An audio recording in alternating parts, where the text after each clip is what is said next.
So hello everyone, it's Tuesday আৰু আমি আকৌ 6 PM ত আকৌ আহিছো লৈ পেলাই APSC CCE 2025 through MCQ.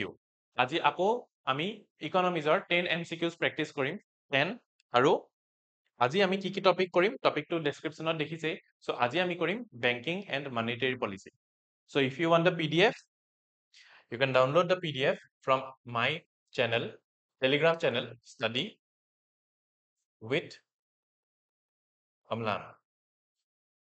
So eto hoise more Telegram channel jot apnaloke jodi part nai you can join this and download this and many other more lectures to come jot moi different updates di thaku kisuman moi belek ki dimensions pra question ahiba pare gotekhini kotha everything I will let you know in this Telegram channel so you can join it aru eya hoise aji class or topic aji class ot ami ki pohim আমি banking and monetary policy কিছুমান questions solve কৰিম before starting I'd like you to know about our APSC CCE 2024 crash course আমি এটা crash course launch কৰিছো যত মই আৰু different faculties এ পঢ়াম আৰু ইয়াত আমি early birds discount দি আছো এনে price 9999 এতিয়া আমি early birds discount দি পেলাই 7999 তে আমি গুটে course আপোনালোকক provide কৰিম আৰু এই price টো আপোনালোকে installment basis ত pay কৰিব পাৰে so there's that লগতে আমি daily MCQ open mock test series এটা আমি run কৰি আছো যত আপোনালোকে free of cost আপোনালোকে join কৰিব পাৰে আৰু consecutive winners price পাব পাৰে worth rupees 5000 so this is about that and for more information on eKohipath you can visit our website that is ekohipath.com আৰু আমাৰ APSC CCE foundation course আৰু foundation on APSC CCE আমি course এটা launch কৰিছো that is already being that is already running from 1st August বা আপোনাক যদি আৰু কিছুমান access লাগে এটো courseৰ you can also join this আৰু you can have more information about this course from our website our website to hoise ekohipath.com so this is the introduction so এতিয়া আমি straight আহিছো আমাৰ questions বিলাকলে ইয়াত কৈছে consider the following statements ইয়াত কিছুমান statement দিয়া হৈছে এটা দুটা তিনটা statement আৰু এই statement গিটাৰ কোনটো শুদ্ধ কোনটো ভুল হেতুৱে কৈছে আগৰ নিচিনাই মই প্ৰথমতে question দেখাম side গুছি যাম যাতে আপোনালোকে question টো পঢ়িব পাৰে you can pause it you can watch the questions you can think about an answer you can write your answer in the comment section মই তাৰপিছত each and every point জনাম যে কোনটো শুদ্ধ হ'ব কোনটো ভুল হ'ব ঠিক আছে yes হৈ গল আপোনালোকে চাগে চালে সো এতিয়া আমি চাও the governor of RBI is appointed by the central bank is appointed by the central government sorry the governor of RBI is appointed by the central government এটো শুদ্ধ নে ভুল হেতু কৈছে সো আমি জানো যে RBI Reserve Bank of India যোনটো আমাৰ central bank হয় সেই RBI power পাই from the RBI Act so central bank or duty ki central bank ki কাম কৰিব কেনেকে তাৰ directors কেনেকে তাৰ governor কেনেকে তাৰ deputy governor কেনেকে তাৰ members বিলাক appoint কৰা হ'ব এই গুটেখিনি লিখা আছে RBI Act ত আৰু এই RBI Act ৰে এটা section আছে section 8A আৰু এই section 8A লিখা আছে about the appointment of governor of RBI আৰু এই section 8 কোৱা হৈছে যে the appointment of RBI's governor will be done by the central government আৰু central government এ governor ক appoint কৰিবই লগত not more than 4 deputy governor co appoint কৰিব of RBI so এইটো লিখা আছে in section 8 so this makes one correct next হৈছে certain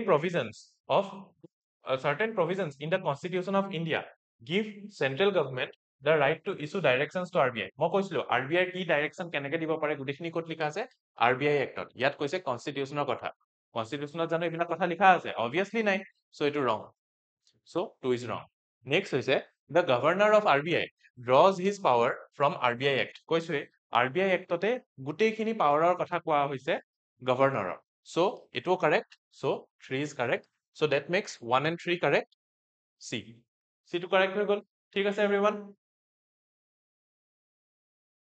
next question to আহিছো regarding currency deposit ratio which of the following statement is incorrect so ইয়াত সুধিছে currency deposit ratio ক্ষেত্ৰত কোন কেটা statement incorrect আৰু ইয়াত চাৰিটা statement দিয়া হৈছে মনত ৰাখিব এই কোৱেশ্যনত incorrect কৈছে correct কোৱা নাই many a times যেতিয়া আমি APSC বা UPSC exam দিও MCQs তাত এই incorrect টো আমি ভুলকে correct বুলি পঢ়ি লওঁ আৰু যোনটো জানো হেতুও ভুল কৰি লওঁ so এতিয়া আমি options গিটা চাওঁ সো কাৰেন্সি ডিপজিট ৰেচিঅ'ৰ ক্ষেত্ৰত এই 4টা লাইন কৈছে আপোনালোকে পজ কৰি পেলাই কোৱেশ্চনটো পঢ়ি ল'ব পাৰে এতিয়া কাৰেন্সি ডিপজিট ৰেচিঅ'টোৱে শৰ্ট ফৰ্মত মই CDR বুলি লিখিম এতিয়া কাৰেন্সি ডিপজিট ৰেচিঅ' কি হয় কাৰেন্সি ডিপজিট ৰেচিঅ' হৈছে এটা ratio' of currency with public মানে মানুহৰ হাতত কিমান কাৰেন্সি আছে divided by deposits of public with bank মানে মানুহৰ হাতত কিমান কেছত কিমান পইচা আছে ডিভাইডেড বাই মানুহে কিমান পইচা বেংকত থৈছে সেতুকে আমি গম পাওঁ কাৰেন্সি ডিপজিট ৰেচিঅ'ৰ থ্ৰু এতিয়া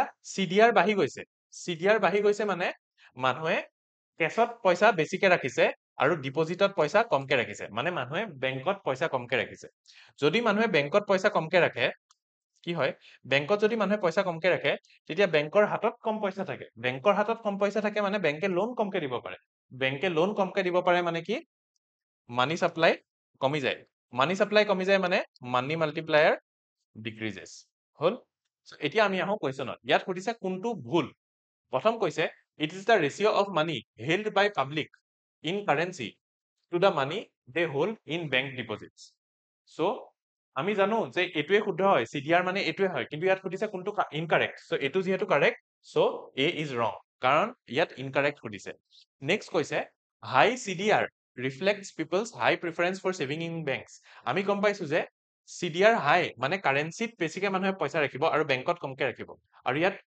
উল্টা কথাটো কৈছে সো এটো ৰং হয় ইয়াত যেহেতু ইনকাৰেক্ট সুধিছে so B is correct next কৈছে an increase in currency deposit ratio will lead to decrease in money multiplier কৈছিলে CDR বাঢ়িছে মানে money multiplier কমি গৈছে হেতুৱে কথা আমি অথনি বুজালো সো এটো শুদ্ধ যেহেতু this is wrong next it depends on seasonal pattern of expenditure এতিয়া চোৱা দিৱালীৰ টাইমত কি হয় দিৱালীৰ টাইমত বা দুৰ্গা পূজাৰ টাইমত আমি কাপোৰ কিনো হয় নে নাই কাপোৰ কিনিবলৈ আমাক পইচা লাগে পইচা কিহত লাগে আমাক কেছত লাগে সো দিৱালীৰ টাইমত কি হয় দিৱালীৰ টাইমত মানুহৰ হাতত পইচা বেছিকে ৰাখে মানে CDR বাঢ়ি যায় হয় নে নাই দিৱালীৰ টাইমত CDR বাঢ়ি যায় সো পাৰ্টিকুলাৰ ফেষ্টিভ সিজন হওক বা পাৰ্টিকুলাৰ তেনেকুৱা সিজন হওক সিজনে CDR টো ভেৰি কৰে so CDR depends on seasonal pattern of expenditure this is correct যেহেতু ইয়াত ইনকাৰেক্ট সুধিছে so D is wrong so the correct answer is B ঠিক আছে এতিয়া আমি নেক্সট চাওঁ which one of the following statements is correct with reference to deposit insurance facility provided by Deposit Insurance and Credit Guarantee Corporation so ইয়াত option কিটা চাই লোৱা মই সাইডত গুছি গৈছো ঠিক আছে সো এতিয়া ইয়াত এটা ডিপোজিট ইন্সুৰেন্স ফেসিলিটিৰ কথা কোৱা হৈছে কিহৰ কথা কোৱা হৈছে ডিপোজিট ইন্সুৰেন্স ফেসিলিটি এটা ডিপোজিট ইন্সুৰেন্স ফেসিলিটি নো কি বস্তু ডিপোজিট ইন্সুৰেন্স ফেসিলিটি হৈছে আমি পাব্লিকে ডিপোজিট মানে পইচা থওঁ ক'ত আমি পাব্লিকে ডিপোজিট থওঁ বেংকত এতিয়া আমি যেহেতু বেংকত ডিপোজিট থওঁ আমি ধৰি লোৱা 3 লাখ 2 লাখ 10 লাখ 20 লাখ 1 কোটি টকা বিভিন্ন ডিপোজিট আমি বেংকত থওঁ এতিয়া এই বেংকত যে আমি ডিপোজিট থওঁ এই ডিপোজিট খিনি সেফ নে নট সেফ মানে এই ডিপোজিট খিনি সেফ নে unsafe that is a big question কেতিয়াবা বেংকে ক'ব পাৰে যে আমি দেউলিয়া আৰু তই যদি 10 কোটি টকা থৈছ গ'ল তোৰ 10 কোটি টকা এনেকুৱা সময়তটো বেংকতটো কোনো মানুহে পইচা নথব সো সেইকাৰণে এটা ইন্সুৰেন্স পলিচি এটা আনা হৈছে যাৰ নাম হৈছে ডিপোজিট ইন্সুৰেন্স ফেসিলিটি সো ইয়াৰ থ্ৰুদি কি কোৱা হয় ইয়াৰ থ্ৰুদি কোৱা হয় যে বেংকত যিমানখিনি পইচা থোৱা হয় যিমানখিনি ডিপোজিট থোৱা হয় সেই ডিপোজিট খিনি যদি বেংক ফেইলিয়ৰ হৈ যায় 5 লাখ টকা এটা মানুহে পাবই মানে এটা মানুহে যদি 5 লাখ টকা বেংকত থৈছে আৰু বেংক যদি ফেইল হৈ যায় তেতিয়া এই ডিপোজিট ফেসিলিটিৰ আন্ডাৰত এই 5 লাখ টকাটো সেই মানুহজনে পাবই মানে বেংক যদি দেউলিয়া হৈ যায় তেতিয়াও এজন মানুহে 5 লাখ টকাটো পাই যাব তেখেতে যদি ইন্সুৰেন্স থৈছে তেখেতে যদি পইচা থৈছে 5 লাখ টকা তেতিয়া সেই 5 লাখ টকাটো তেখেতক দি দিয়া হৈছে সো হেতু হৈছে about the deposit insurance facility ইয়াত কোৱা হৈছে যে এই যোনটো facility it applies only to the commercial banks and does not apply to foreign banks কিন্তু দিস ইজ ৰং এই যোনটো facility this is applicable to both commercial scheduled commercial banks as well as foreign banks so এটো wrong next কৈছে each depositor is eligible for an insurance cover of up to 5 lakhs মই কৈছো এটো correct হয় 5 লাখ টকা তেখেতে পাই যাব কারেক্ট মই আকৌ এটো নেক্সট স্লাইডত বুজাই দিম বাট এতিয়া চাই লওক এতিয়া এই যোনটো ডিপোজিট বেংকত যে দিছো এইটো সেফ নে আনসেফ, বেংকে যে 5 লাখ টকা দিবই, এই 5 লাখ টকাটো আন্ডাৰ কি দিয়া হয়, এই 5 লাখ টকাটো দিয়া হয় under deposit insurance and credit guarantee কৰ্পোৰেচনৰ ফেচিলিটি, যোনটো হৈছে ডিপোজিট ইন্সুৰেন্স ফেচিলিটি। সো এই যোনটো ফেচিলিটি দিয়া হয় তাৰ কাৰণে এটা প্ৰিমিয়াম দিব লাগিব, সেই প্ৰিমিয়াম বিলাক দিয়ে বেংকে। প্ৰিমিয়াম বিলাক কোনে দিয়ে, বেংকে। গোটেইখিনি কথা মই নেক্সট স্লাইডত বুজাই দিম, এতিয়া জাস্ট চোৱা এইটো। সো প্ৰিমিয়ামটো বেংকে দিয়ে, মানুহে নিদিয়ে, সো দিস ইজ ৰং। নেক্সট হৈছে the deposits of central government or state government in banks are not insured by DICGC. So this is wrong. যোনবিলাক ডিপোজিট চেন্ট্ৰেল বেংক আৰু ষ্টেট বেংকৰ হয়, that is also insured. আৰু কোনে ইনচিয়ৰ কৰে, DICGC। এতিয়া মই গোটেইখিনি কথা আকৌ কৈছো। এতিয়া ধৰি লোৱা এজন মানুহ আছে এক্স, এক্সে নিজৰ পইচা বেংকত থৈছে। এতিয়া কি কৈছো, এক্সে নিজৰ পইচা বেংকত থৈছে, এইপিনে আহি গৈছো, এক্সে নিজৰ পইচা বেংকত থৈছে। বেংকত সদায় বিচাৰিব যে এক্সে যে নিজৰ যোনটো পইচা সেইটো সিকিউৰড হৈ থাকক, সেইটো পইচা সিকিউৰড থাকক। মানে তেখেতে ধৰি লোৱা 2 লাখ টকা বেংকত জমা কৰিছে, এক্সে সদায় বিচাৰিব যে তেখেতে এই 2 লাখ টকাটো পিছত যাতে উভতাই পাই যাওক।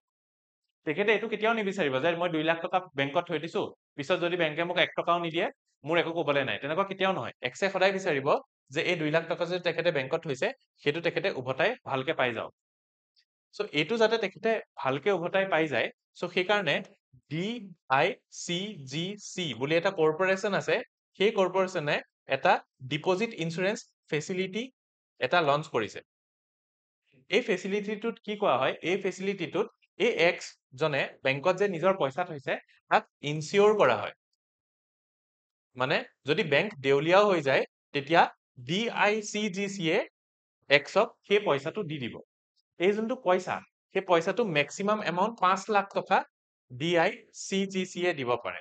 মানে এজন মানুহে যদি বেংকত 10 লাখ টকা থৈছে আৰু বেংক দেউলিয়া হৈ গ'ল, তেতিয়াই DICGC এ under their deposit insurance facility সেই মানুহজনক 5 লাখ টকাহে দিব, 10 লাখ টকা নিদিয়ে। ইপিনে এজন মানুহে ধৰি লোৱা 100 টকা থৈছে, তেতিয়া DICGC এ 100 টকাৰ ভিতৰত 100 টকাই ঘূৰাই দিব। কাৰণ মই কৈছিলো যে এজন মানুহক মেক্সিমাম 5 লাখ টকালৈকে দিব পাৰে DICGC এ। হৈ গ'ল। এতিয়া এই এক্সে যে পইচা বেংকত থৈছে তাৰ যে ইন্সুৰেন্স যে কৰা হৈছে, সো DICGC ৰ ওচৰততো বেংকে DICGC ওচৰততো প্ৰিমিয়াম কৰিব লাগিব, মানে মান্থলি বা ইয়াৰলি কিবা এটা পইচা দিব লাগিব DICGC এ।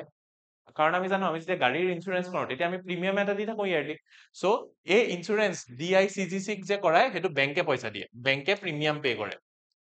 ঠিক আছে, সো এয়াই হৈছে about those deposit insurance facility. এতিয়াতো বুজি পাইছা তোমালোকে। সো এতিয়া নেক্সট আহো। With reference to Indian economy, what is known as bankers acceptance? এইকেইটা 4টা অপশন আগতে চাই লোৱা, মই তাৰপিছত বুজাম। ঠিক আছে, এতিয়া আমি চাওঁ যে বেংকাৰ্স একচেপ্টেন্স নো কি। এতিয়া ধৰি লোৱা এজন মানুহ আছে এ, এই মানুহজনে কিবা এটা বস্তু বিচাৰি কিনিবলৈ খুজিছে ফ্ৰম বি।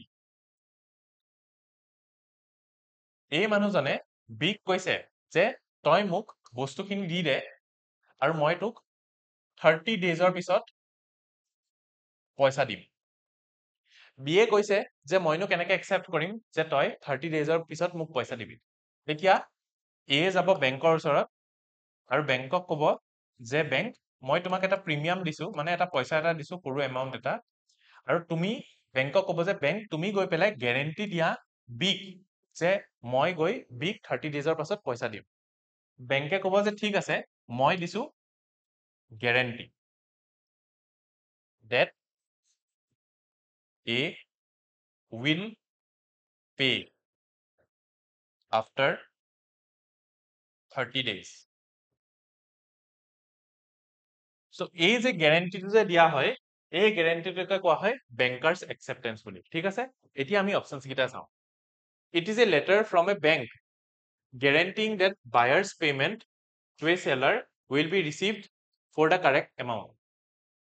ইয়াত কি কৈছে, it is a letter যে বেংকে যোনটো দিয়ে that guarantees the buyer's payment to a seller to be received for the correct amount. এটোতো নহয়, মই কি কৈছিলো, এটো এটা এনেকুৱা বেংকৰ এটা বেংকে এনেকুৱা এটা গ্যাৰেন্টি এটা দিছে যে ইজন মানুহে যোনটো এটা স্পেসিফিক এমাউন্ট কৈছে সেইটো এটা স্পেচিফিক পিৰিয়ডৰ পাছত পে কৰিব so this is wrong next it is a financial instrument that represents a bank's guarantee for the payment at a future date সেইটোৱে কথা কৈছিলো এক্সাম্পলটো 30 days পাছত so this is correct next it is a direct payment method in which issuing bank makes payments to the beneficiary এটোও নহয় so this is also wrong next it is a secondary payment method in which bank pays the beneficiary only when the holder cannot এটোও নহয় so the correct answer is B এটা next হৈছে about NARCL আৰু IDRCL ইয়াৰ ওপৰত এই কোৱেশ্চনটো আছে তোমালোকে এবাৰ চাই লোৱা তাৰ পিছত মই আহিম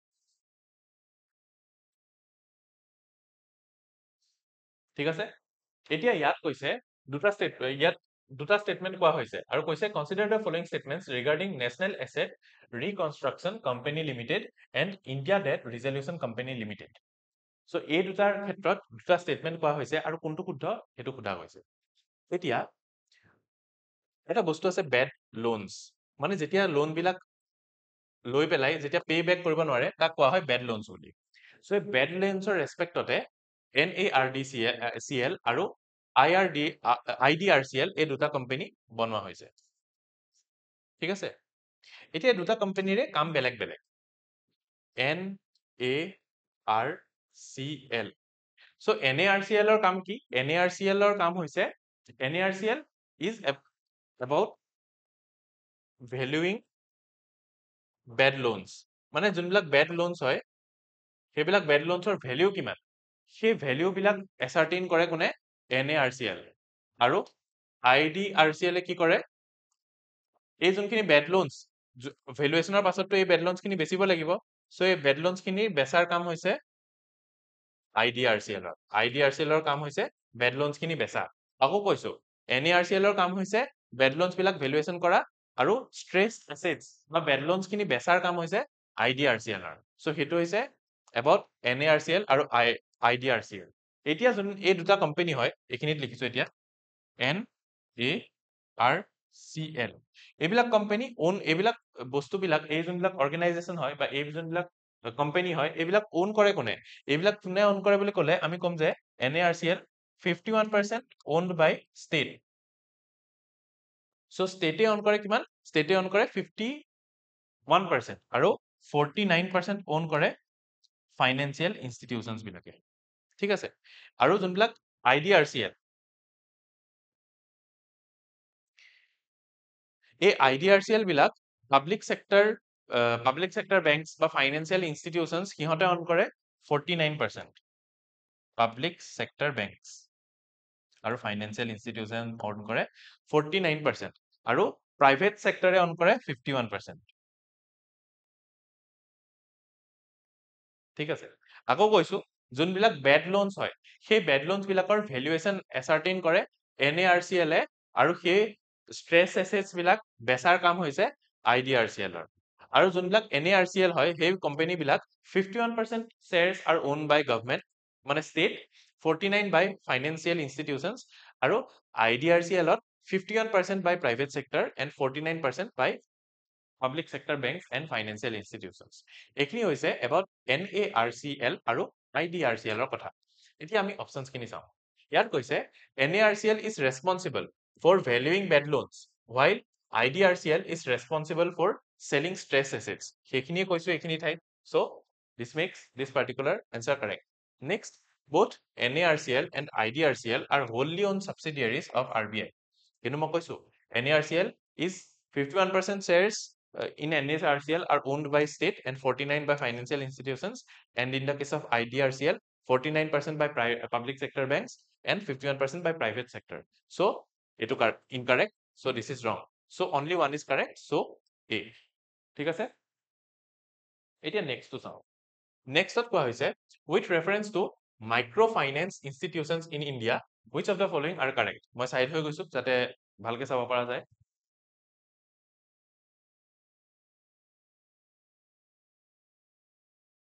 ঠিক আছে এতিয়া আহিছে মাইক্ৰোফাইনেন্স ইনষ্টিটিউশনছৰ কথা এতিয়া এই মাইক্ৰোফাইনেন্স ইনষ্টিটিউশনছৰ কথা যদি চাওঁ তেতিয়া এই মাইক্ৰোফাইনেন্স ইনষ্টিটিউশনছ বিলাক বিভিন্ন প্ৰকাৰৰ হ'ব পাৰে এক নম্বৰ প্ৰকাৰ হৈছে NBFC MFIs, এক প্ৰকাৰ হৈছে NBFC MFIs, কিছুমান মাইক্ৰ'ফাইনেন্স ইনষ্টিটিউচনছ হৈছে বেংকছ, হয় নে নাই? কিছুমান মাইক্ৰ'ফাইনেন্স ইনষ্টিটিউচনছ বেংকছো হয়, কিছুমান স্মল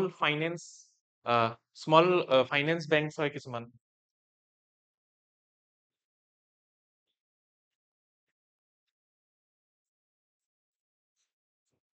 আৰু কিছুমান কি হয়? কিছুমান হয় নন প্ৰফিট MFIs।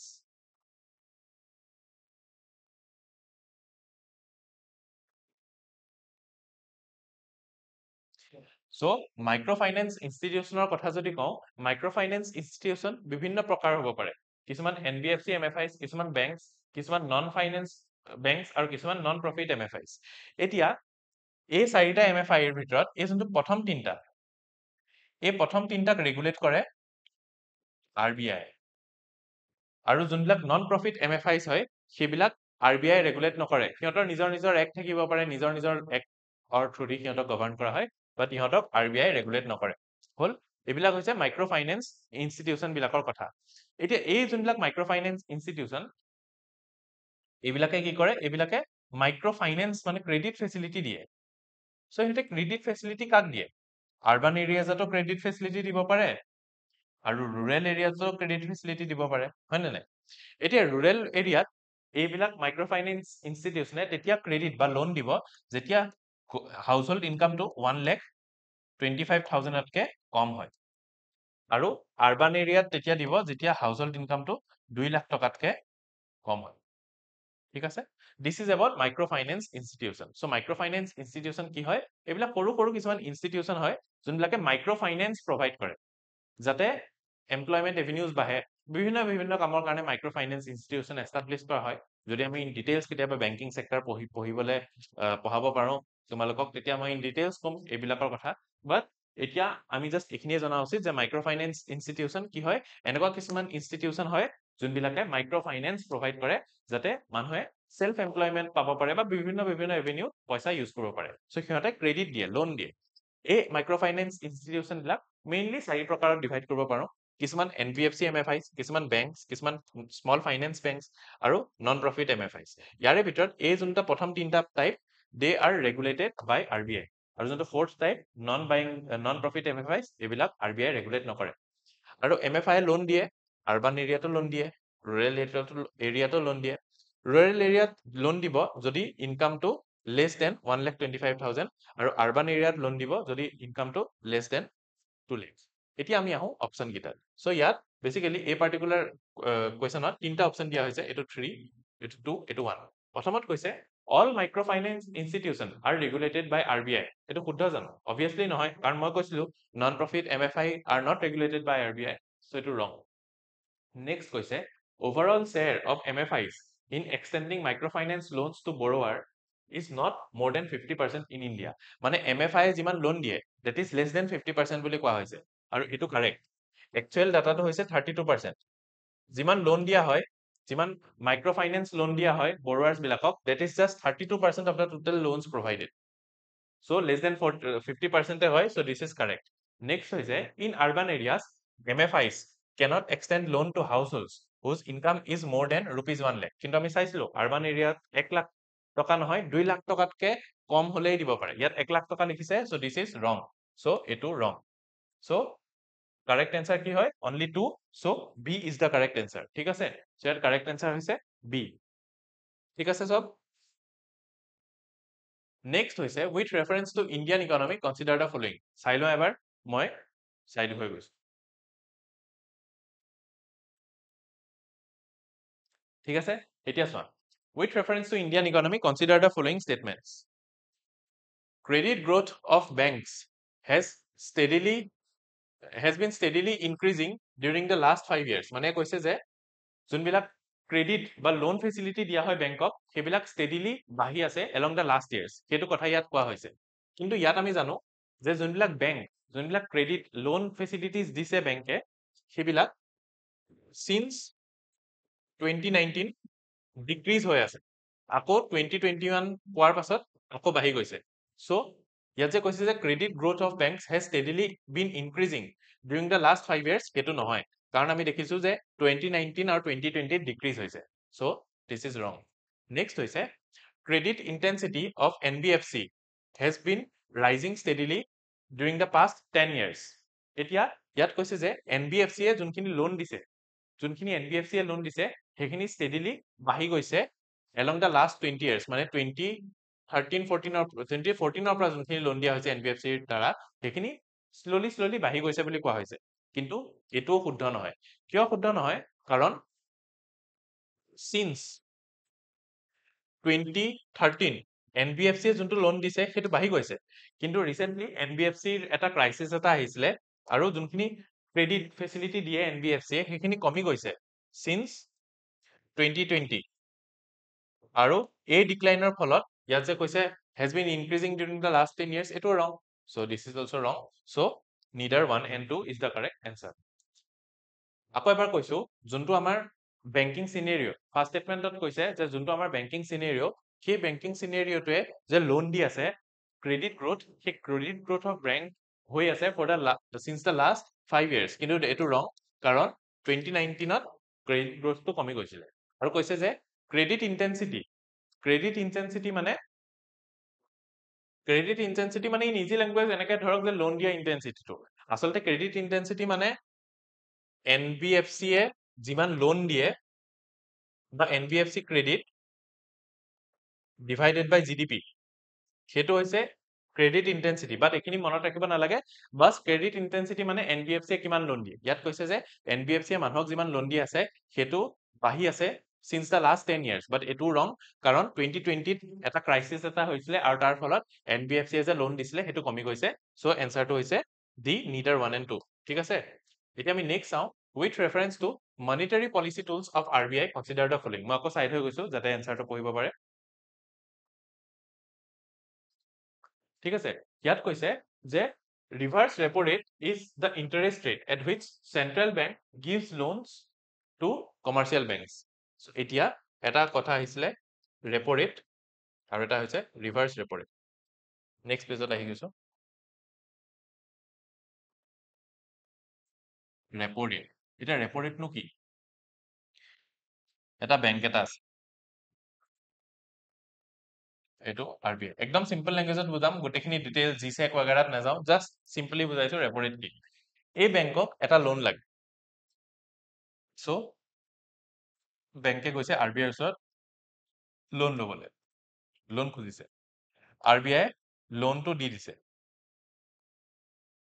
এই লোনটো যে দিছে RBI এটা পার্টিকুলার রেট অফ ইন্টারেস্টত দিব সো এই রেট অফ ইন্টারেস্টটোকে কোৱা হয় কি বুলি ৰেপো ৰেট মানে repo rate is the rate at which commercial banks get loan from RBI একদম সিম্পল ল্যাঙ্গুয়েজত হেতু হৈছে ৰেপো ৰেট আৰু ইয়াত কৈছে reverse repo rate is the interest rate at which central banks give loan to commercial banks কিন্তু আমি জানো যে ৰিভাৰ্স নহয় এটো হ'ব লাগিছিল ৰেপো ৰেট সো এটো ৰং এতিয়া ৰিভাৰ্স ৰেপো ৰেট নো কি ৰিভাৰ্স ৰেপো ৰেট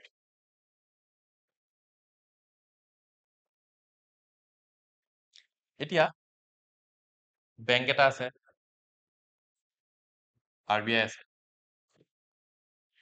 এতিয়া RBI যদি ব্যাংকক লোন দিয়ে সেটো দিয়ে ৰেপো ৰেটত এতিয়া ব্যাংকে ধৰি লোৱা নিজৰ পইচা RBI ৰ ওচৰত ডিপোজিট কৰিছে এতিয়া ব্যাংকে যেতিয়া RBI ৰ ওচৰত পইচা ডিপোজিট কৰিছে তেতিয়া কি হ'ব তেতিয়া RBI এটা ইন্টাৰেস্ট দিব লাগিব যেনেকে আমি যদি আমাৰ পইচা ব্যাংকত থওঁ আমাক এটা ইন্টাৰেস্ট ৰেট দিয়ে এটা ব্যাংকৰ পইচা যদি ব্যাংকে RBI ৰ ওচৰত থৈছে তেতিয়া ব্যাংকে কি কৰে ব্যাংকে কি বিচাৰে ব্যাংকে বিচাৰে যে RBI এটা সিহঁতক এটা ইন্টাৰেস্ট দিয়ক সেই যোনটো ইন্টাৰেস্ট ৰেট দিয়ে RBI ওভাৰ দ্য ডিপোজিটস সেটোকে কোৱা হয় ৰিভাৰ্স ৰেপো ৰেট মানে এতিয়া আকৌ এবাৰ কৈছো ৰেপো ৰেট মানে কি ব্যাংকে যদি RBI পৰা লোন লয় তেতিয়া RBI এটা ইন্টাৰেস্টত লোনটো দিব সেটোক কয় ৰেপো ৰেট আৰু ব্যাংকে নিজৰ ডিপোজিট ধৰি লোৱা RBI ৰ ওচৰত থৈছে তেতিয়া ব্যাংকে এটা ডিপোজিট থোৱাৰ কাৰণে এটা ইন্টাৰেস্ট বিচাৰিব সেই ইন্টাৰেস্টৰ নাম হৈছে ৰিভাৰ্স ৰেপো ৰেট হৈছে এইটো সো ইয়াত কৈছিলে প্ৰথম স্টেটমেন্টত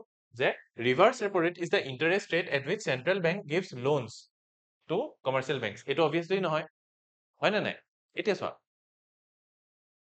এতিয়া ৰেপো ৰেট ধৰি লওক বঢ়াই দিছে ধৰি লোৱা ৰেপো ৰেট বাঢ়ি গৈছে, ৰেপো ৰেট বাঢ়ি গৈছে মানে কি, বেংকে RBIৰ ওচৰৰ পৰা লোন খুজিছিলে, বেংকে RBIৰ ওচৰৰ পৰা লোন খুজিছিলে। আগতে বেংকে যেতিয়া RBIৰ পৰা লোন খুজিছিলে তেতিয়া RBI কৈছিলে যে মই লোনটো দিম বেংকক, বাট এট 10% ইণ্টাৰেষ্ট ৰেট। পিছত RBI ধৰি লোৱা ৰেপো ৰেটটো বঢ়াই দিলে, ৰেপো ৰেট বঢ়াই পেলাই কি কৰিলে 20% কৰি দিলে। চ' বেংকে যদি এতিয়া 100 টকা ধাৰ লয়, আগতে 110 টকা এবছৰৰ পাছত RBIক 110 টকা ঘূৰাই দিলে হয়। কিন্তু যদি ইণ্টাৰেষ্ট ৰেটটো বাঢ়ি যায় 20% কৰি দিয়ে, তেতিয়া বেংকে যদি এতিয়া 100 টকা ধাৰ লয় RBIৰ পৰা, তেতিয়া কি হ'ব, বেংকে 120 টকা ঘূৰাই দিব লাগিব, মানে বেছি পইচা ঘূৰাই দিব লাগিব। আৰু যদি বেংকে বেছি পইচা ঘূৰাই দিব লগাত পৰে, তেতিয়া কি কৰিব, বেংকে most of the time loan নল'ব। চ' ৰেপো ৰেট যদি বাঢ়ি যায় তেতিয়া কি হয়, ৰেপো ৰেট বাঢ়ি যোৱাৰ লগে লগে বেংক বিলাকে লোন লোৱা কমাই দিব, আৰু বেংক বিলাকে লোন লোৱা কমাই দিব মানে মানি সাপ্লাই কমি যাব, আৰু মানি সাপ্লাই কমি যাব মানে কি হ'ব, মানি সাপ্লাই কমি যাব মানে লিকুইডিটি কমি যাব। ঠিক আছে, মানি সাপ্লাই কমি যাব মানে লিকুইডিটি কমি যাব। So' that is about repo rate. এতিয়া আহিলে ৰিভাৰ্ছ ৰেপো ৰেট। এতিয়া ধৰি লোৱা কি হ'ল, এবাৰ মুছি লৈছো। এতিয়া ধৰি লোৱা ৰিভাৰ্ছ ৰেপো ৰেট বাঢ়ি গৈছে। ৰিভাৰ্ছ ৰেপো ৰেট বাঢ়ি গৈছে মানে বেংকে নিজৰ পইচা ডিপজিট ৰাখিছিলে RBIৰ ওচৰত, আৰু আগতে এই ডিপজিটত ধৰি লোৱা 10% ইণ্টাৰেষ্ট দিছিলে RBI। কিন্তু ৰিভাৰ্ছ ৰেপো ৰেট বাঢ়ি যোৱাৰ ফলত কি হৈছে, ডিপজিট ৰেট বাঢ়ি পেলাই ধৰি লোৱা 20% হৈ গৈছে। আৰু এতিয়া বেংকে যদি RBIৰ ওচৰত পইচা থয় তেতিয়া 20% ৰিটাৰ্ণ পায়। চ' এতিয়া যদি এতিয়া যদি বেংকে RBIৰ ওচৰত পইচা থয়, তেতিয়া যিহেতু বেছি পাৰ্চেণ্ট ৰিটাৰ্ণ পায়, তেতিয়া মানে কি, বেংকে বেছিকে পইচা থব, বেংকে বেছিকে ডিপজিট কৰিব। এতিয়া বেংকে বেছিকে ডিপজিট কৰিব মানে কি, বেংকে লোন কমাই দিব, কাৰণ বেংকে বেছি পইচা RBIৰ ওচৰত থৈছে, কাৰণ RBIৰ ওচৰত থলেই তেখেতে বেছিকে লাভ পাই আছে। চ' বেংকে লোন দিয়া কমাই দিব। বেংকে লোন দিয়া কমাই দিব মানে কি, মানি সাপ্লাই কমি যাব। মানি সাপ্লাই কমি যাব মানে কি, লিকুইডিটি কমি যাব। চ' সেইটো হৈছে এবাউট ৰিভাৰ্ছ ৰেপো ৰেট। ঠিক আছে, এতিয়া আমি ছেকেণ্ড অপশ্যনটো চাওঁ। Reserve Bank of India conducts variable rate reverse repo options to increase liquidity in banking system. কিন্তু আমি জানো ৰিভাৰ্ছ ৰেপো যদি লগাই দিয়ে তেতিয়া কি হৈ যায়, লিকুইডিটি কমি যায়, লিকুইডিটি এবজৰ্ভ কৰা হয়। ইয়াত কৈছে increase liquidity, so' this is ৰং। চ' আমি যদিও ভেৰিয়েবল ৰেট ৰেপো অপাৰেশ্যনছ কি হয়, যদি ৰিভাৰ্ছ ৰেপো অপাৰেশ্যনছ কি হয় যদি নাজানো, আমি জাষ্ট ৰিভাৰ্ছ ৰেপো কি হয় সেইটো জানিয়ে আমি এই কুৱেশ্যনটো সলভ কৰিব পাৰিম। চ' দিছ ইজ ইট, দুটাই ভুল, so' D is the correct answer. ঠিক আছে, চ' এতিয়া আমি নেক্সট কুৱেশ্যনত যাওঁ।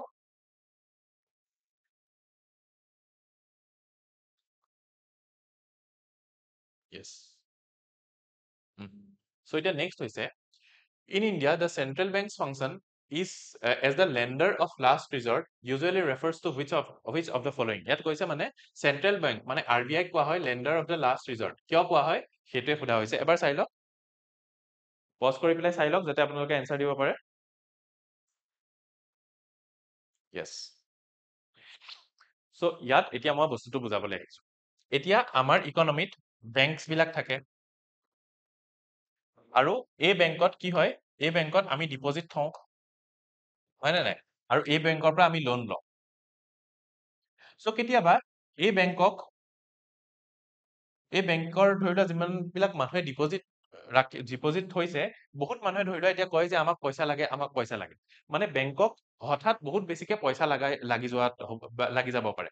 যদি বেংকত হঠাৎ বহুত পইচা লাগি যায় আৰু বেংকৰ তাত যদি সেই পইচাটো নাথাকে, আৰু যদি বেছিভাগ মানুহে আহি পেলাই বেংকক কয় যে আমাক পইচা লাগে, আমাক পইচা লাগে, সেই সময়ত কি হৈ যাব পাৰে, এটা ক্ৰাইচিছ এটা আহি যাব পাৰে। আৰু এই ক্ৰাইচিছ যেতিয়া আহি যায়, তেতিয়া এইবিলাক বেংকক পইচা দি পেলাই হেল্প কোনে কৰিব RBI। আকৌ কৈছো কি হয়, বেংকত জেনেৰেলি বেংকৰ পৰা আমি লোন লওঁ আৰু বেংকত আমি পইচা ডিপজিট থওঁ।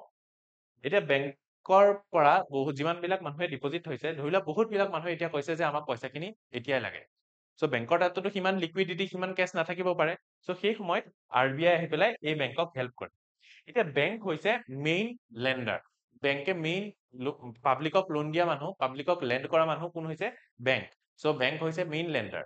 এতিয়া যেহেতু বেংকে মেইন লেন্ডাৰ আৰু RBI গৈ পেলাই বেংকক হেল্প কৰিছে, মানে RBI হৈছে লেন্ডাৰ একদম লাষ্টত, যদি কোনোবা লেন্ডাৰ বেংক হয় সো একদম লাষ্টত হেল্প কৰিবলৈ RBI আছে, সেইকাৰণে RBI যেহেতু লেন্ডাৰক হেল্প কৰিছে সো সেইকাৰণে RBI কোৱা হয় lender of the last resort. So সেইটোৱে মিন কৰা হয় লেন্ডাৰ অফ লাষ্ট ৰিজৰ্টৰ ৱৰ্ডটোৰ থ্ৰু দি। সো এতিয়া আমি ইয়াত অপচনছখিনি চাওঁ। প্ৰথমত কৈছে lending to trade industry bodies when they fail to borrow from other sources, কিন্তু ইয়াততো বেংকৰ কথাই কোৱা হৈছে সো এইটো ৰং। নেক্সট হৈছে providing liquidity to banks having temporary crisis, সেইটোৱে কথা মই কৈছো, so this is correct. Next কৈছে lending to government to finance budgetary deficit, এইটো ৰং। So only 2 is correct, so 2 যোনটো আমাৰ অপচন বি সেইটোৱে কাৰেক্ট। সো এটা আমি নেক্সট চাইছো about digital payment index, যোনটো বৰ্তমান নিউজত আছে। এই ডিজিটেল পেমেন্ট ইনডেক্সৰ আন্ডাৰত কিছুমান কোৱেশ্চন সোধা গৈছে, মই সাইড দি দিছো যাতে আপোনালোকে পঢ়ি যাব পাৰে।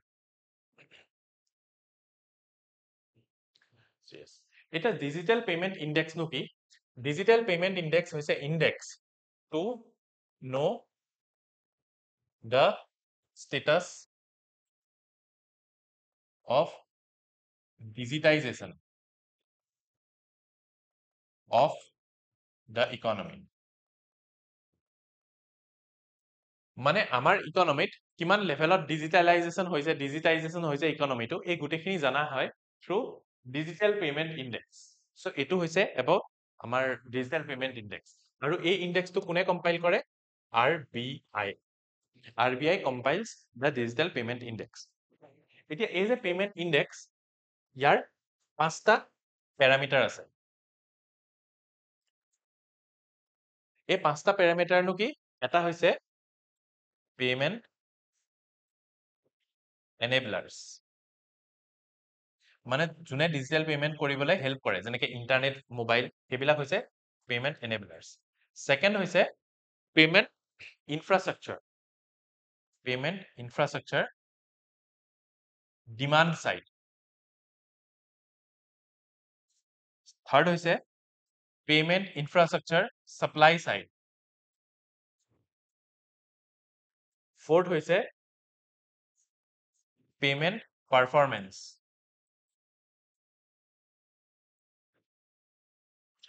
ফোৰ্থ হৈছে পেমেন্ট পাৰফৰমেন্স, আৰু লাষ্টত হৈছে customer centricity. Customer centricity. So এইকেইটা হৈছে 5 parameters under the digital payment index, আৰু ইয়াৰ আন্ডাৰত এই যোনটো ডিজিটেল পেমেন্ট পাৰফৰমেন্স, ইয়াৰ ওয়েটেজ হৈছে 45%, আৰু এইটোৱে হৈছে ম্যাক্সিমাম ওয়েটেজ দিয়া হয় এই পাৰ্টিকুলাৰ প্যাৰামিটাৰ। এইটো হৈছে about digital payment index. So digital payment index কি হয়? আমাৰ কান্ট্ৰিত কিমান লেভেলৰ ডিজিটাইজেশন হৈছে পেমেন্টস হৈছে, সেইখিনি জনা হয় through DPI, digital payment index. আৰু এই ইনডেক্সটো কোনে ৰিলিজ কৰে? এই ইনডেক্সটো ৰিলিজ কৰে RBI। আৰু ইয়াত 5টা প্যাৰামিটাৰ আছে, কি কি? Payment enabler, payment infrastructure demand side, payment infrastructure supply side, payment performance, আৰু কাস্টমাৰ সেন্ট্ৰিসিটি। এতিয়া আমি অপশনছখিনি চাওঁ।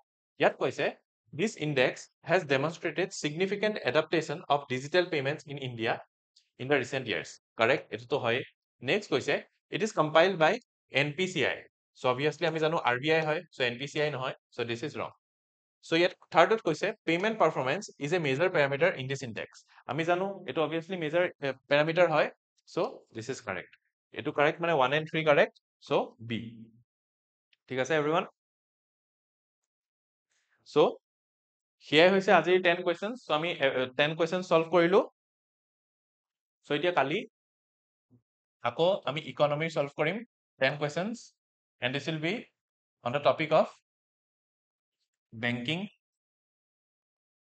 and monetary policy। so এই গোটেইখিনি PDF you can download it from the Telegram channel Study with Amlan, আৰু যদি কিবা suggestions আছে you can let us know in the comment sections। যদি ফরম্যাটটো কিবা চেঞ্জ লাগে আৰু টান কোয়েশ্চনস লাগে, বা কোয়েশ্চনস যদি অলপ বেছি টান হৈছে, বা you want me to carry out a class on particular topic, so তেতিয়া you can drop it in the comment section। আৰু আমি কালি আমাৰ লাষ্ট হ'ব economy class on this week, from Thursday onwards, Thursday, Friday and Saturday I'll be coming up with questions on polity, কাৰণ আমি 3 days কে divide কৰিছো, প্ৰথম 3 দিন economy, তাৰপিছত polity, so that's the lecture plan। so bye bye, see you again। tomorrow at 6. Bye bye.